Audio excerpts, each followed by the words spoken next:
روح نبی نور شبیر و شبر ہے وجہ خدا تیرا چہرہ، تیرے قدم سے بنا ہے گلستان دو عالم کا سارا یہ صحرا۔ بسم اللہ الرحمن الرحیم۔ آج کی ویڈیو کا آغاز جو ہے وہ ہم بالولدانہ کی کہانی سے کرتے ہیں۔ یہ پارٹ ٹو پارٹ 1 2 3 پارٹس میں کور ہو گئی، تو 3 پارٹس میں کیونکہ قارئین کرام اور بہت سے کمنٹس آئے تھے کہ ہمیں بالولدانہ کی کہانی بھی سنائیں، اور ایک کمنٹ یہ بھی تھا کہ بی بی جھٹ پٹ وہ معجزہ جو ہے وہ بی بی آس مراد کا سنائیں۔ تو وہ بی بی آس مراد اور بی بی جھٹ پٹ کا معجزہ جو ہے وہ ایک ہی معجزہ ہے، اور وہ 2 الگ الگ نام ہیں ان کے، تو وہ میرے چینل پہ موجود ہے۔ اور دوسرا، بہت سارے لوگوں نے دعاؤں کا کہا تھا، مولا پنجتن پاک فرداً جن لوگوں نے بھی اپنی دعاؤں کا کہا ہے، مولا پنجتن پاک جو محمد والے محمد کے صدقے میں ان کی تمام دعائیں قبول کریں۔ اور نورین بی بی جو ہیں انہوں نے میسیج کیا تھا کہ ان کے ہسبینڈ جو ہے وہ ان کو بلا لیں اپنے پاس، تو مولا پنجتن پاک جو ہے وہ ان کی بھی مشکل حل کریں۔ اور میں ان سے یہ سجیسٹ کروں گی کہ وہ 10 بیبیوں کے کہانی کی منت مان لیں، تو انشاءاللہ تعالی بی بی جو ہے وہ بیبیاں ان کی مدد کو آئیں گی۔ اور انشاءاللہ جب وہ 10 دن پڑھ لیں گی، اور پھر اس کے بعد جب ان کے ہسبینڈ بلا لیں گے 9 دن پڑھیں، اور اس کے بعد 10ویں دن جب ان کے ہسبینڈ انشاءاللہ تعالی مولا پنجتن پاک کے توسط سے ان کو بلا لیں گے، تو پھر وہ گھر جا کے 10 لڈو بنائیں اور پھر وہ ان پہ نیاز دیں اور تمام لوگوں کو بلا کر کھلائیں۔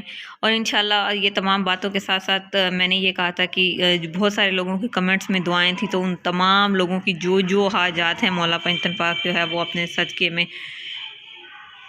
وہ ان کی تمام حاجات پوری کریں۔ اور جو لوگ میرے چینل کا حصہ ہیں وہ تمام لوگ میری فیملی ہیں، اور ان کو جو بھی پریشانی ہے وہ اپنے کمنٹس میں ضرور لکھ لیا کریں گے۔ انشاءاللہ نیکسٹ ٹائم میں لکھ کر ان کی جو بھی دعا ہوگی اور ان کا جو بھی نام ہوگا، کوشش کروں گی کہ وہ نام کے ساتھ دعا جو ہے وہ کہوں، تاکہ تمام لوگ جو ہے وہ کمنٹس میں، تمام مومنین و مومنات اور تمام مسلم جو ہیں وہ کمنٹ میں آمین ان سب کا کہیں گے، تاکہ جو ہے وہ 40 مومن بھی اگر آمین کہتا ہے تو مولا پنجتن پاک کے صدقے میں اس کی دعا قبول ہو جاتی ہے۔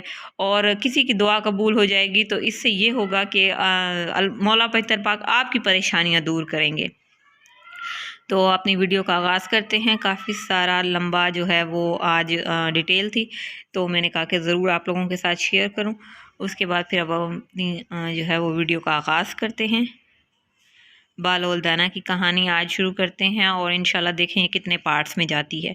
شہروں کے شہر بغداد کی پر رونق شہراؤں پر زندگی اپنی مخصوص گہما گہمی سے رواں دواں تھی۔ لوگ باغ اپنے روزمرہ کے معمولات میں مصروف تھے، بازاروں میں خرید و فروخت ہو رہی تھی، اور گلی کوچوں میں لڑکے بالے کھیل کود میں مگن تھے۔ اچانک ایک شور اٹھا، چہار جانب ایک چہل سی مچ گئی۔ لوگوں نے وہب کو دیکھ کر انگلیاں دانتوں میں داب لیں اور حیرت و استعجاب سے نیرنگی دوران کا کرشمہ دیکھنے لگے۔ بغداد کا مشہور ثروت مند وہب بن عمرو، جو عباسی خلیفہ ہارون الرشید کے قریبی رشتہ داروں میں تھا، اپنے گھر سے اس حال میں نکلا تھا کہ اس کے بال پریشان تھے، داڑھی بے ترتیب اور لباس پراگندہ تھا۔ ہاتھ میں پکڑے ہوئے عصا کو اس نے گھوڑا بنا کر رکھا تھا، جسے بچوں کی طرح کھٹکھٹاتا، بے معنی الفاظ کہتا نہ جانے کس سمت چلا جاتا تھا۔ جس نے بھی آگے بڑھ کر اسے روکنا چاہا، وہب نے اسے دھتکار دیا۔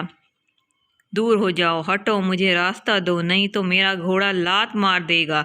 لوگ اس کی یہ حالت دیکھ کر دم بخود رہ گئے۔ بچوں کے ہاتھ ایک نیا تماشا آ گیا۔ وہ پہلے تو دور دور سے اس کی طرف دیکھتے رہے، پھر آہستہ آہستہ نزدیک آئے۔ کسی نے اس کی عبا کھینچی، کسی نے اس کی ردا گھسیٹ لی، کوئی اس کے ساتھ ساتھ دوڑنے لگا، اور کوئی اس کے عصا پر سوار ہونے کی ضد کرنے لگا، جسے وہ گھوڑے کی طرح چلا رہا تھا۔ لیکن وہب نے بچوں کو نہ ڈانٹا، نہ ڈرایا، نہ دھمکایا، بلکہ وہ خود بھی اس میں سے ایک معلوم ہونے لگا، اور بچوں کے ہاتھ بچکانہ حرکتیں کرتا آبادیوں سے دور ویرانے کی طرف بھاگ گیا۔ سارے شہر میں جیسے سناٹا چھا گیا۔ حیرت و عبرت نے لوگوں کو ششدر کر دیا۔ کچھ لمحے گزرنے اور ان کے حواس پلٹے، وہ عبرت کی اس گنگ کر دینے والی کیفیت سے نکلے تو ہر طرف اسی کے تذکرے ہونے لگے۔ جہاں چند لوگ اکٹھے تھے، وہاب بن عمرو کی ذہنی حالت ہی زیر بحث آتی۔ لوگ گلیوں اور چوراہوں میں کھڑے اسی واقعے پر تذکرہ کرتے ہوئے نظر آتے۔ کوئی کہتا خدا کی شان ہے، یہ وہاب بن عمرو شہر کے دانش مندوں میں شمار ہوتا تھا، مگر آج اس کی حالت دیکھ کر عبرت ہوتی ہے۔ کوئی دوسرا کہتا لگتا ہے اس کی کوئی بات بارگاہ خداوندی میں ناپسندیدہ ٹھہری ہے، شاید اسی لیے اس نے وہاب سے عقل مند و دانش چھین لی ہے۔ برے وقت سے پناہ مانگنی چاہیے، ایسوں کی حالت میں عبرت حاصل کرنی چاہیے۔ کوئی خوف خدا سے کام کر بولا، خواہ مخواہ قیاس آرائیوں سے اجتناب برتو، نامعلوم اس کی اس حالت میں کون سی حکمت پوشیدہ ہے۔ ایک مرد بزرگ نے گہرا سانس لے کر کہا اور ایک جانب چل دیا۔ اس کا لہجہ معنی خیز تھا اور اس کے لفظوں میں اسرار بول رہے تھے۔ اس کے برابر کھڑا ہوا ایک شخص بڑے غیر محسوس انداز میں مجمع سے علیحدہ ہوا اور اس کے پیچھے پیچھے چل پڑا۔ کچھ دور تک دونوں اسی طرح چلتے رہے، پھر پہلے شخص نے اپنے عقب میں قدموں کی چاپ سے کسی اور کی موجودگی کا اندازہ لگایا اور غیر ارادی طور پر پیچھے مڑ کر دیکھا۔ دوسرے شخص نے اپنے قدموں کو تیز کیا اور اس کے برابر آ گیا۔ اس نے کھنکار کر گلا صاف کیا اور محتاط لہجے میں بولا، اے مرد بزرگ، میں نے آپ کی بات میں اسرار کو بولتے سنا ہے۔ ایسا لگتا ہے جیسے وہاب کی دیوانگی میں جو حکمت پوشیدہ ہے آپ اس سے واقف ہیں۔ آپ مجھے خدا رسیدہ معلوم ہوتے ہیں۔ میں آپ جیسے لوگوں کی گفتگو میں اپنے لیے ہدایت و رہنمائی تلاش کرتا ہوں۔ کیا ایسا ممکن ہے کہ آپ مجھے وہاب کی حالت کی کچھ خبر دے دیں؟ اس مرد بزرگ نے ایک تیز نگاہ اس پر ڈالی اور بے نیازی سے کہا، اے بندہ خدا، تو کسی عظیم غلط فہمی کا شکار معلوم ہوتا ہے۔ جا اور اپنی راہ لے، مجھے بھلا وہاب سے کیا سروکار؟ اس شخص نے بزرگ کا دامن پکڑ لیا۔ بخدا میں کسی غلط فہمی کا شکار نہیں ہوں، میں نے عالموں اور برگزیدہ لوگوں کی صحبت میں وقت گزارا ہے۔ آپ جیسے لوگ تو حکمت و دانش کے سرچشمے ہیں۔ اگر آپ اس لیے مجھ سے کلام نہیں کرنا چاہتے کہ حالات زمانہ دیگرگوں ہیں اور خلیفہ ہارون کے جاسوسوں اور عام لوگوں میں تمیز کرنا مشکل ہو گیا ہے، تو میں خدا کی قسم کھا کر آپ کو یقین دلاتا ہوں کہ آپ جو کچھ بھی فرمائیں گے وہ میرے پاس امانت کی طرح محفوظ رہے گا۔ اگر میں اس میں خیانت کروں تو اللہ مجھے وہی سزا دے جو خائن کی ہے۔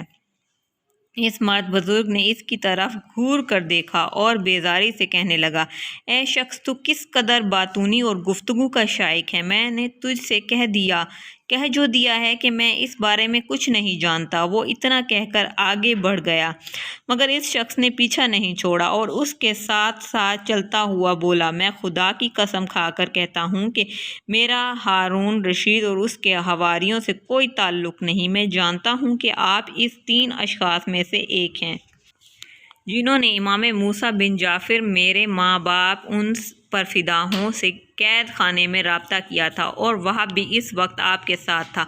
وہ مرد بزرگ ٹھٹک کر رک گیا اور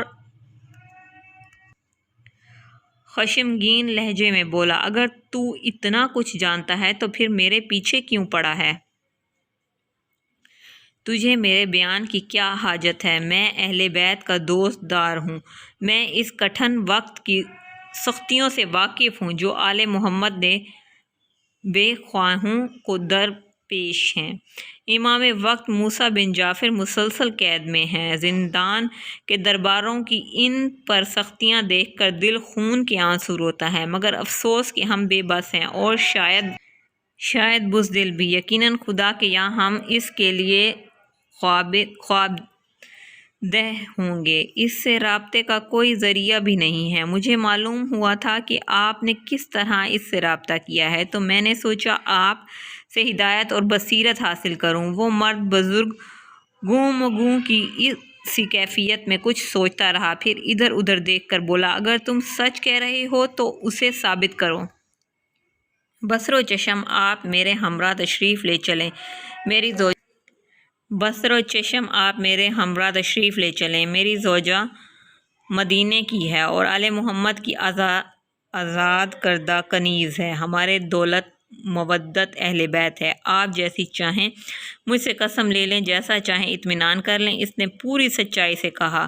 مرد بزرگ نے ان کی آنکھوں میں دیکھا جو اس کے لفظوں کی تائید کر رہی تھیں، اور کچھ سوچ کر اس کے ساتھ روانہ ہو گیا۔ اس کے گھر پہنچ کر جب اس نے اچھی طرح سے اطمینان کر لیا کہ اس کی گفتگو غیر محفوظ نہیں ہوگی تو بولا، سن اے بندہ خدا، تو حالات زمانہ کو جانتا ہے اور تجھ سے یہ بھی پوشیدہ نہیں کہ لوگوں کی ہمدردیاں عباسیوں کو اس لیے حاصل ہوئی تھیں کہ انہوں نے آل محمد کی حمایت اور اعانت کا نعرہ لگایا تھا، اس کا حق ان تک پہنچانے کا وعدہ کیا تھا، مگر افسوس کہ انہوں نے نہ صرف آل محمد کا حق نہیں پہنچایا بلکہ لوگوں کی ان کے ساتھ عقیدت اور محبت دیکھ کر انہیں اپنی سلطنت کے لیے خطرہ تصور کرنے لگے۔ ان کے دن رات اسی کوششوں میں صرف ہوتے ہیں کہ کس طرح امام موسیٰ بن جعفر سے لوگوں کی توجہ ہٹا سکیں، اسی لیے یہ ہر اس شخص کی جان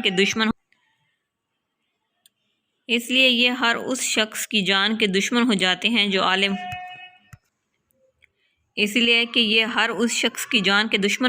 جو آل محمد سے عقیدت رکھتا ہے۔ ہمیں یہ اطلاعات برابر مل رہی تھیں کہ ہم محبت آل محمد کے جرم میں عنقریب ہارون کے زیر اعتبار آنے والے ہیں، اس لیے ہم نے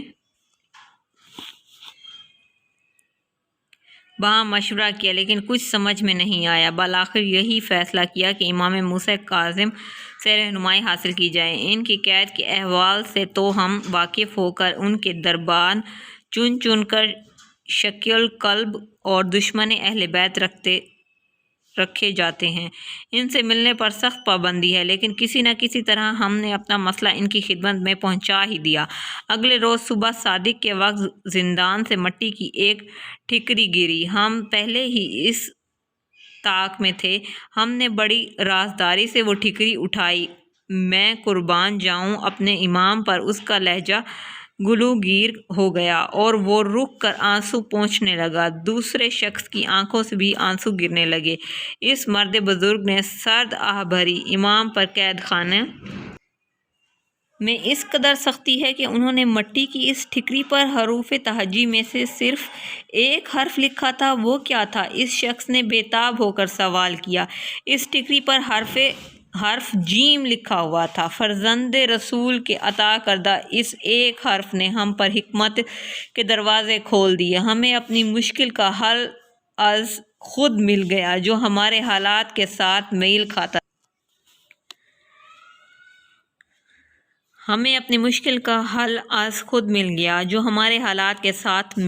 تھا۔ ہمارا تیسرا ساتھی، جس کا نام ظاہر کرنا ضروری نہیں، اس نے جیم سے جلا وطنی مراد لیا، وہ آج رات یہ شہر چھوڑ دے گا۔ میرے وجدان میں جیم سے جبل کا انکشاف ہوا ہے۔ میں پہاڑوں پر اپنے آبائی مکان میں پناہ لوں گا، اور ہمارے دوست وہب بن عمرو کے لیے یہ حرف جیم جنون کی علامت بنا ہے، اور تم دیکھو گے کہ آل محمد کی اس دیوانے کی دیوانگی فرزانوں کو شرما دے گی۔